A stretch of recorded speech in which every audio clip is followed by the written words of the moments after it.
Well, it was the site of the first student sit-in the country. Reed's Drugstore in downtown Baltimore is a landmark that needs to be preserved. That's what activists are hoping will happen as they work to keep the site from being demolished.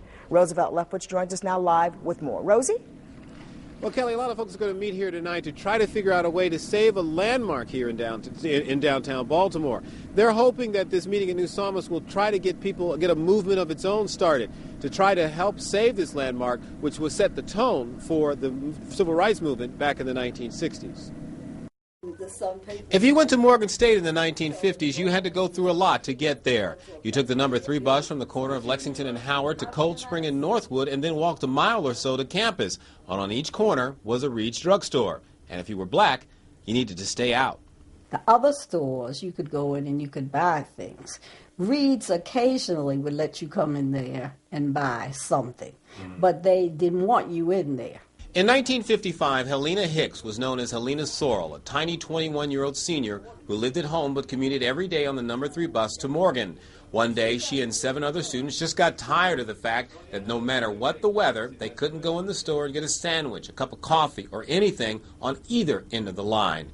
So with an impromptu protest, they went into Reed's and sat down at the all-white lunch counter and started a form of protest that would help define the civil rights movement. They needed to know that we were people, and we had just as much right to come in there as anybody else. And it was just totally illogical that we could go down the street and be welcomed in, so to speak. At least we weren't told to get out. Or we could go 2 blocks away to Lexington Market and the stores around there and sit down and eat. It made no sense at all. Well, segregation doesn't make any sense. The former home of Reed's and that landmark protest are all riding away, and it's scheduled to become the corner of a new West Side development project. Hicks says it needs to be saved. She says so much of Baltimore's black history has just been bulldozed away, and with what the original Reed's sit-in meant to the nation, Hicks says to tear it down and not preserve this landmark would be a travesty. We don't have anything in this city.